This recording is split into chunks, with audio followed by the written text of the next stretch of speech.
नमस्कार, आप सभी प्रशिक्षुओं का Sai college of teachers training ओनामा के इस ऑनलाइन क्लासेस में स्वागत है।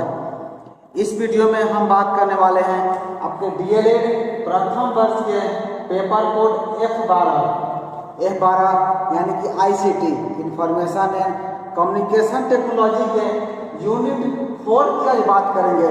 यूनिट 4 में हम सभी को पढ़ना है शिक्षण अधिगम प्रक्रिया में इंटरनेट। जो हमारा अधिगम की प्रक्रिया है, जो हमारे सीखने की प्रक्रिया है, उसमें इंटरनेट कितना कारगर है, इसके बारे में आपके यूनिट 4 में पढ़ना है।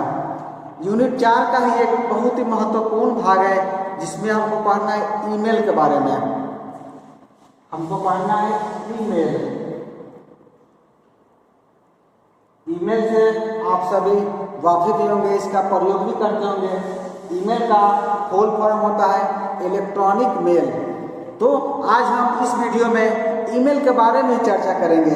ईमेल क्या होता है, ये कैसे कार्य करता है और इसकी सावधानियां क्या क्या हैं। हम ईमेल प्रयोग करते समय किन किन सावधानियों को बरतेंगे, ईमेल हम कैसे टाइप कर सकते हैं, पूरी प्रक्रिया को हम समझेंगे आज के इस वीडियो में। तो चलिए शुरू करते हैं आज के क्लास को। सबसे पहले हम बात करते हैं ईमेल की संरचना के बारे में, यानी कि ईमेल के स्ट्रक्चर के बारे में। ईमेल स्ट्रक्चर होता क्या है और ईमेल क्या होता है। जैसा कि मैंने वीडियो के शुरू में ही बताया था, ईमेल का फुल फॉर्म होता है इलेक्ट्रॉनिक मेल। तो कोई आपसे पूछे कि ईमेल क्या है तो आपको लिखना है, यदि आपके परीक्षा में भी ये प्रश्न आता है ईमेल की संरचना से आप क्या समझते हैं या ईमेल किसे कहते हैं, तो वहाँ पर आपको लिखना है कि ईमेल एक सर्विस है, यानी कि ईमेल एक सेवा है जो हमें इंटरनेट पर इलेक्ट्रॉनिक मोड में संदेश भेजने के लिए अनुमति देता है। जैसा कि मैंने बताया था, ईमेल क्या है, इलेक्ट्रॉनिक मेल है जो हमें क्या करता है, इलेक्ट्रॉनिक मोड में संदेश को भेजने के लिए अनुमति प्रदान करता है। यानी कि एक जगह से दूसरी जगह आप कोई भी संदेश, कोई भी मैसेज आसानी से भेज सकते हैं। यह एक ऐसा इलेक्ट्रॉनिक संदेश होता है जो किसी नेटवर्क से जुड़े विभिन्न कंप्यूटरों के बीच भेजा एवं प्राप्त किया जाता है। ये एक ऐसा संदेश होता है जो कि एक नेटवर्क के द्वारा विभिन्न कंप्यूटरों से जुड़ा होता है, जहां पर एक कंप्यूटर से, एक नेटवर्क से दूसरे नेटवर्क में, यानी कि दूसरे कंप्यूटर में हम आसानी से भेज सकते हैं एवं प्राप्त भी कर सकते हैं। चाहे आपका कंप्यूटर भौगोलिक रूप से हजारों मील दूर क्यों ना हो।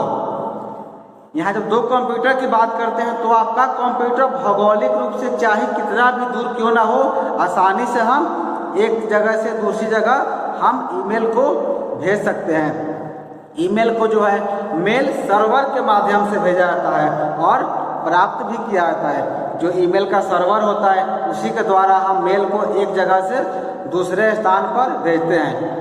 मेल सर्वर एक ऐसा कंप्यूटर होता है जिसका कार्य ईमेल को प्रोसेस करके उचित क्लाइंट या कंप्यूटर तक भेजना होता है। जो आपका ईमेल सर्वर होता है उसका कार्य क्या होता है, उसका कार्य ये होता है कि वो आपकी ईमेल आईडी को प्रोसेस करके एक स्थान से दूसरे स्थान तक भेजने का वो काम करता है। यानी कि एक क्लाइंट से दूसरे क्लाइंट तक, एक कंप्यूटर से दूसरे कंप्यूटर तक भेजने का कार्य आपका मेल सर्वर के द्वारा किया जाता है।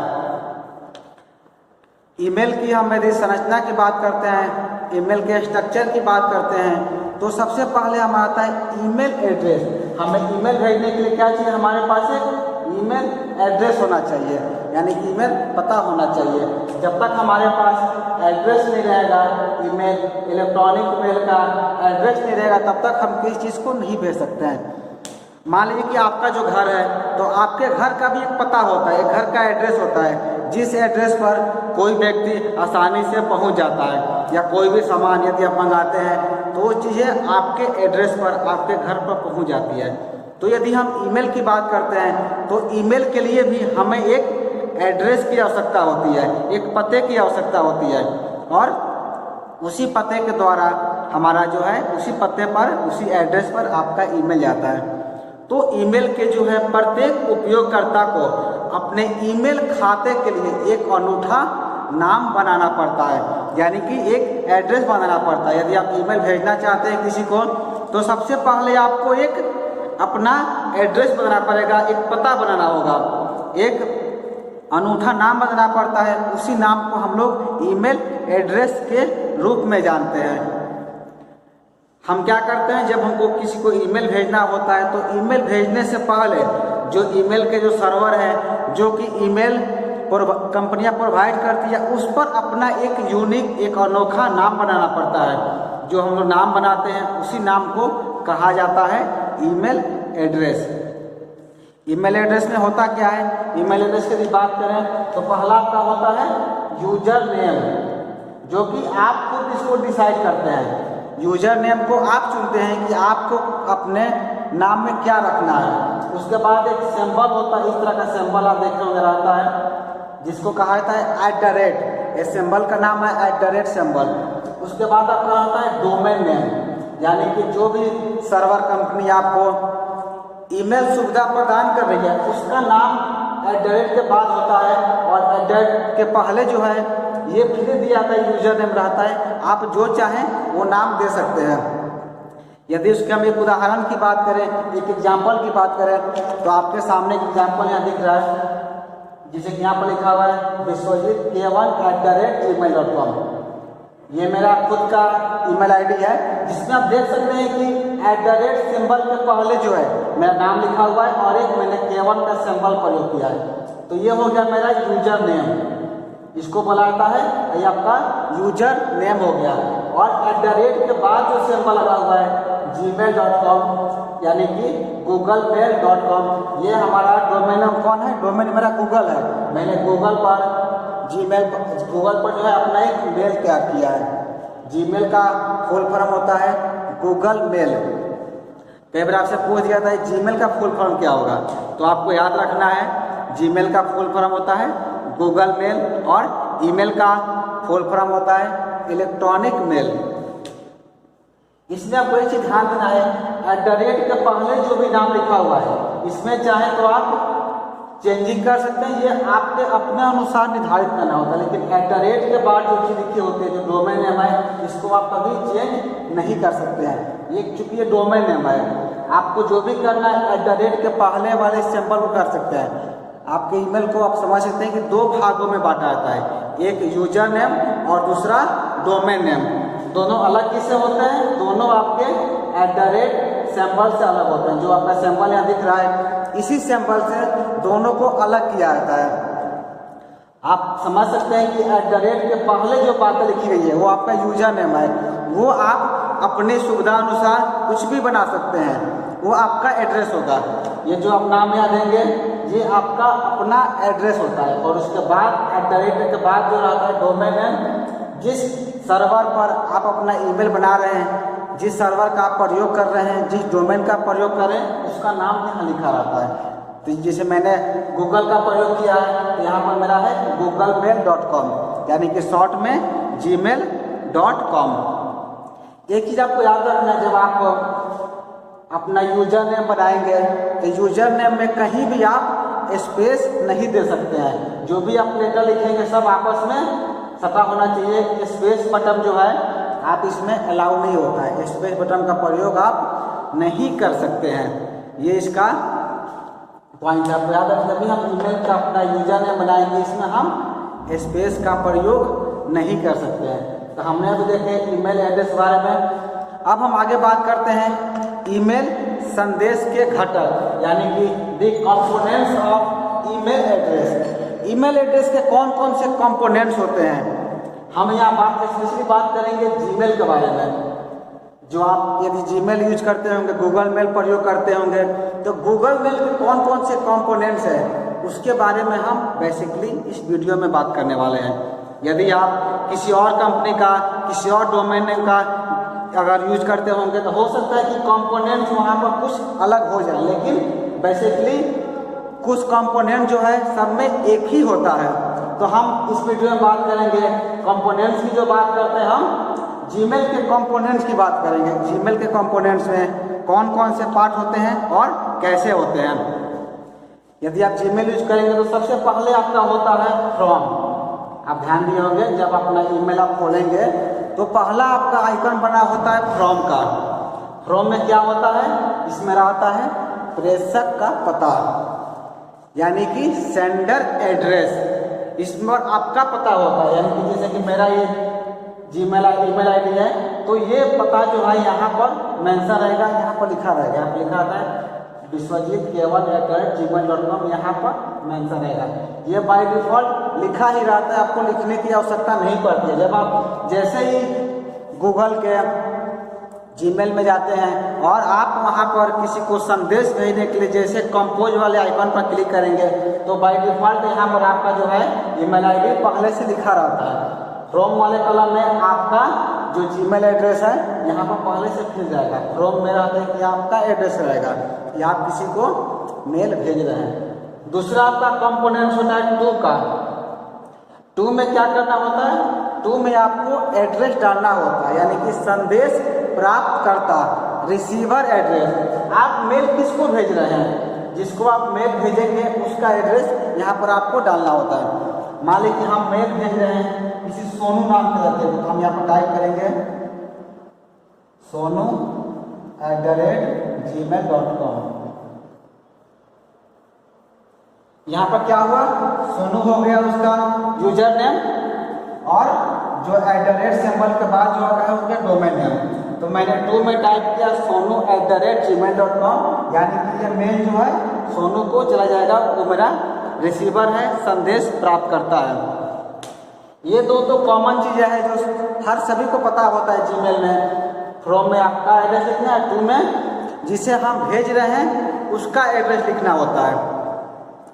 कई बार ऐसी समस्या आती है या ऐसा कई बार जरूरत ही महसूस होता है कि एक ही ईमेल को या एक ही संदेश को आपको बहुत सारे लोगों को भेजना है। यदि हम ऐसा करके अगर भेजते रहें तो क्या होगा, समय की बहुत ज़्यादा बर्बादी होगी, यानी कि बहुत ज़्यादा समय लगेगा। हम एक एक करके नाम इसमें डालेंगे, फिर सेंड करेंगे, फिर दोबारा नाम डालेंगे। तो आप यदि आपके पास 1000 लोगों को मेल भेजना है तो आप दिन भर आपका लग जाएगा केवल मेल ही सेंड करने में। तो इसी असुविधा से बचने के लिए जीमेल में जीमेल कंपोनेंट्स में एक आइकन आता है सीसी का। आप ध्यान दिए होंगे, टू के नीचे जस्ट एक कॉलम रहता है सीसी। सीसी का फुल फॉर्म होता है कार्बन कॉपी, इसको शॉर्ट में बोलते हैं सीसी। सीसी यानी कि कार्बन कॉपी। हम क्या करते हैं, सीसी की सहायता से कई लोगों को एक साथ ईमेल सेंड कर सकते हैं। सीसी में आप क्या कर सकते हैं, एक साथ कई लोगों को, अनेकों लोगों का इसमें ईमेल डाल करके आप जब सेंड करेंगे तो वो ईमेल एड्रेस सभी को प्राप्त हो जाएगा।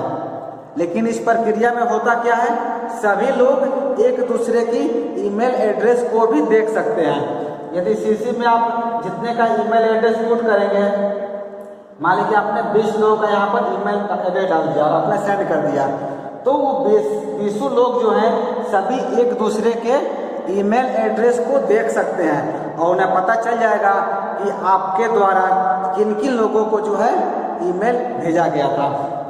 यानी कि आपने जब यहाँ पर टाइप करेंगे 20 लोगों का ईमेल एड्रेस, तो सभी का ईमेल एड्रेस आपको यहाँ पर दिखाई देता है। सभी लोग जो है एक दूसरे का ईमेल एड्रेस देख सकते हैं और जान सकते हैं। इसका प्रयोग भी है बहुत जगह किया जाता है ईमेल भेजने के लिए। सीसी के बाद आपका एक आइकन बना होता है, वो होता है बीसीसी। बीसीसी को बोलते हैं ब्लैक कार्बन कॉपी, या इसको ब्लाइंड कार्बन कॉपी भी बोला जाता है। इसका दो नाम है, एक नाम है ब्लैक कार्बन कॉपी और दूसरा नाम है ब्लाइंड कार्बन कॉपी। बीसीसी में होता क्या है कि बीसीसी की सहायता से भी हम कई लोगों को एक साथ ईमेल सेंड कर सकते हैं, लेकिन इस प्रक्रिया में सभी लोग एक दूसरे की ईमेल एड्रेस को नहीं देख सकते हैं। सीसी में क्या हो रहा था कि हम एक साथ कई लोगों को ईमेल भेज सकते हैं। बीसी में भी सेम प्रक्रिया होता है, यहाँ पर भी आप कई लोगों को एक साथ ईमेल भेज सकते हैं। लेकिन इसमें फ़ायदा क्या होता है, इसमें फ़ायदा ये होता है कि जितने लोगों का नाम आपने सेलेक्ट किया है वो एक दूसरे को या एक दूसरे का ईमेल नहीं देख सकते हैं। लेकिन सीसी में क्या होता था, सीसी में कार्बन कॉपी में सभी लोग एक दूसरे का ईमेल एड्रेस देख सकते हैं। लेकिन बीसीसी ब्लैक कार्बन कॉपी या ब्लाइंड कार्बन कॉपी में एक दूसरे का ईमेल एड्रेस जो है कोई व्यक्ति नहीं देख सकता है। तो ये आपके 4 कॉलम होते हैं, from, to, CC and BCC, जो ऊपर टॉप में होते हैं। इसके जस्ट नीचे आप पढ़िएगा तो आपको दिया रहता है सब्जेक्ट, यानी कि विषय। आप जब ईमेल भेज रहे हैं तो आपको एक विषय लिखना होता है कि आपका टॉपिक क्या है, विषय क्या है। वो इसलिए लिखा जाता है क्योंकि विषय या ईमेल के सटीक उद्देश्यों को इंगित करता है। जो आप ईमेल भेज रहे हैं तो आपका उद्देश्य क्या है, किस पर्पस से आप किसको मेल भेज रहे हैं। क्योंकि जब आपके जो रिसीवर हैं, जब टू के पास जब आपका मेल जाएगा तो सबसे पहले उन्हें आपका सब्जेक्ट दिखाई देता है। तो वो सब्जेक्ट को पढ़ करके समझ सकते हैं कि आपने ईमेल किस परिदृश्य के लिए भेजा है। तो सब्जेक्ट डालना बहुत ही जरूरी होता है। बहुत लोगों के द्वारा जो है सब्जेक्ट नहीं डाला जाता है, डायरेक्ट मेल कर दिया जाता है। लेकिन उससे क्या होता है, आपके जो रिसीवर हैं कई बार मेल को पढ़ नहीं पाते हैं। इसीलिए जब भी आप किसी को मेल करें तो सब्जेक्ट वाले आइकन को खाली नहीं छोड़ना, इसको आपको फिल करके भर करके ही आगे भेजना है। यानी कि रिसीवर जिसको आप मेल भेज रहे हैं उसको जो है आप सब्जेक्ट वाले कॉलम को फिल करके ही भेजना है। सब्जेक्ट से हम आगे बढ़ते हैं तो हमारा एक दूसरा होता है ग्रीटिंग का। हमारा ग्रीटिंग का एक ऑप्शन आता है, ग्रीटिंग यानी कि अभिवादन। हम किसी को मेल करते हैं तो पहले उसका अभिवादन करते हैं। जैसे पुराने ज़माने में या पहले बोल सकते हैं, जब आप लेटर लिखते थे, पत्र अभी भी जो आप लिखते हैं तो पत्र में क्या करते हैं, पहले अभिवादन करते हैं। अभिवादन में क्या करेंगे, आप लिख सकते हैं to dear sir, dear sir, या फिर आप मैम भी लिख सकते हैं, डियर सर या मैम। तो जो ये शब्द आप लिखते हैं ये होता है आपका अभिवादन, ग्रीटिंग। जिसे आप मेल भेज रहे हैं तो आपको ये पहले लिखना है, या डियर सर मैम लिख सकते हैं, या फिर यदि उनका नाम आपको पता है तो उनका नाम लिखते हैं। तो ये अभिवादन का अंश होता है जो मेल के सबसे टॉप में लिखा जाता है। ग्रीटिंग के बाद आपका ऑप्शन आता है टेक्स्ट का। जब नाम लिख लेंगे तो इसके नीचे हम टेक्स्ट लिख सकते हैं। टेक्स्ट में आप कुछ भी लिख सकते हैं, जो आपके पास आइकॉन है, जो भी शब्द है आप सबको यहाँ पर लिख सकते हैं, मेंशन कर सकते हैं। पहले लिखेंगे हम ग्रीटिंग, ग्रीटिंग के बाद टेक्स्ट। जब मेरा टेक्स्ट कंप्लीट हो जाएगा तो सबसे नीचे कॉलम होता है सिग्नेचर का, यानी कि हस्ताक्षर। हस्ताक्षर जो है ईमेल का एक अंतिम भाग होता है। इसमें प्रेषक का नाम, पदवी, भौतिक पता और संपर्क नंबर यानी कि मोबाइल नंबर या ईमेल एड्रेस इत्यादि होते हैं। लास्ट वाले कॉलम में जो सिग्नेचर होता है, सिग्नेचर में आप अपना नाम, आप किस पोस्ट पर हैं, क्या करते हैं, सब छोटा चीज़ आप किनारे साइड में आप दे सकते हैं। तो ये पूरा आपका ईमेल का जो है स्ट्रक्चर हो गया, आपका पूरा कंपोनेंट्स हो गया, जिसका हम प्रयोग करके क्या कर सकते हैं, ईमेल को भेज सकते हैं। जब आप किसी को मेल करें तो जितने भी आइकन मैंने यहाँ बताया आपको, आपके टू से लेकर के सब्जेक्ट, ग्रीटिंग, टेक्स्ट और सिग्नेचर, इन सारों सबको फिल करके ही आपको मेल करना है। इन सबको फिल करके आप मेल करते हैं तो जो आपके रिसीवर हैं, जो आपका मेल प्राप्त करता है, उन्हें लगे आप एक प्रोफेशनल हैं और आपको मेल करने का तरीका पता है। क्योंकि आप सभी एक शिक्षक बन रहे हैं तो शिक्षक को जो होना चाहिए, जब आप किसी को मेल करें तो आपका ईमेल जो है बहुत ही प्रभावकारी होना चाहिए। खास करके जब आप किसी जॉब के लिए या किसी कंपनी में मेल करते हैं तो वहाँ आपके हर एक गतिविधि को गौर किया जाता है, हर एक गतिविधि को देखा जाता है कि आपने ईमेल कैसा लिखा है, आपने रिज्यूम कैसा बनाए हैं। आपके ICT क्लास में आपको हम बताएंगे रिज्यूम आप कैसे बना सकते हैं। क्योंकि जैसे आप महाविद्यालय से अपना कोर्स संपादित करके निकलेंगे, आप कहीं जॉब के लिए अप्लाई करेंगे तो सबसे पहले आपसे एक बढ़िया रिज्यूम मांगा जाएगा।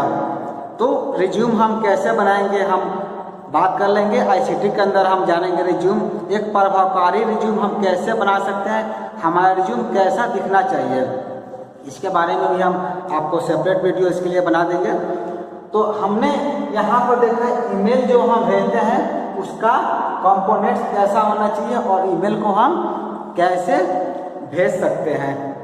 अब हम बात करते हैं ईमेल के लाभ के बारे में, यानी कि बेनिफिट्स ऑफ ईमेल। ईमेल से हमें क्या क्या लाभ प्राप्त होते हैं। ईमेल जो है एक बहुत ही विश्वसनीय माध्यम जो है प्रमाणित हुआ है। ईमेल के यदि हम लाभ की बात करें तो निम्नलिखित लाभ हैं जो हमें ईमेल से प्राप्त होते हैं। पहला आपका है रिलायबल, यानी कि विश्वसनीय। ईमेल क्या होता है, एक विश्वसनीय भाग है, एक सुरक्षित माध्यम है। इसमें क्या होता है, संदेश उसी व्यक्ति तक पहुंचता है जिस व्यक्ति तक हम पहुंचाना चाहते हैं। उस व्यक्ति के पास नहीं पहुंचता है जहां हम पहुंचाना नहीं चाहते। क्योंकि मैंने पहले बताया था, टू में आप जिसका नाम लिखिएगा ईमेल आपका उसी के पास जाएगा, क्योंकि ये विश्वसनीय है। ये किसी और के पास ईमेल आपका नहीं जाता है। जिसे हम ईमेल लिखकर सेंड करेंगे, जिस ईमेल एड्रेस को हम डालेंगे ईमेल उसी के पास पहुंचता है। और दूसरा आपका होता है कन्वीनिएंट, यानी कि सुविधाजनक। ये क्या होता है, सुविधाजनक भी होता है। इसमें स्टेशनरी की आवश्यकता नहीं होती। ईमेल भेजने के लिए आपको जितने भी स्टेशनरी है, चाहे कॉपी हो गया, किताब कलम या जो भी चीज़ें हैं, इसकी आवश्यकता नहीं होती है। डायरेक्ट आप इलेक्ट्रॉनिक रूप में इसे भेज सकते हैं। और तीसरा है स्पीड, यानी कि गति। गति तो आप सभी को पता है, ईमेल की गति कितनी ज़्यादा तेज होती है। आप बस यहाँ से क्लिक करते हैं और दूसरे व्यक्ति के पास आपका ईमेल पहुँच जाता है। लेकिन ये गति जो है आपके इंटरनेट स्पीड पर भी निर्भर करती है, आपके नेटवर्क पर भी निर्भर करती है कि आपका इंटरनेट का स्पीड कितना है। उसी के अनुसार ईमेल की गति भी जो है निर्भर करती है। और चौथा इसका होता है चीप, यानी कि ये बहुत ही सस्ता है। इसमें सिर्फ नेटवर्क कनेक्शन की आवश्यकता होती है। इतना सस्ता है कि इसमें बस आपको इंटरनेट कनेक्शन की आवश्यकता होती है। यदि आपके मोबाइल में या पीसी में नेटवर्क का कनेक्शन है तो आसानी से आप ईमेल को भेज सकते हैं।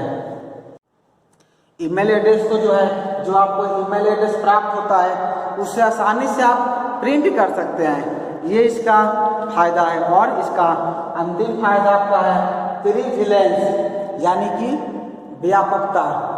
व्यापकता इतनी ज़्यादा है कि इससे विश्व के किसी भी भाग में बैठे व्यक्ति को कुछ ही सेकंडों में संदेश भेजा जा सकता है। तो ये 6 मैंने बेनिफिट्स दिखाए हैं जो ईमेल के हैं, और भी इसके बेनिफिट्स हो सकते हैं। आप चाहें तो परीक्षा में इसके बेनिफिट लिख सकते हैं। तो इस वीडियो में हम जान रहे थे ईमेल के बारे में, ईमेल स्ट्रक्चर के बारे में, ईमेल कार्य कैसे करता है, ईमेल की संरचना कैसी होती है, ईमेल हम कैसे भेज सकते हैं। तो इस वीडियो में हमने ईमेल के बारे में जाना। इस वीडियो में इतना ही। हम अगले वीडियो में आपके ICT से संबंधित बाकी यूनिट को लेकर आएंगे। धन्यवाद।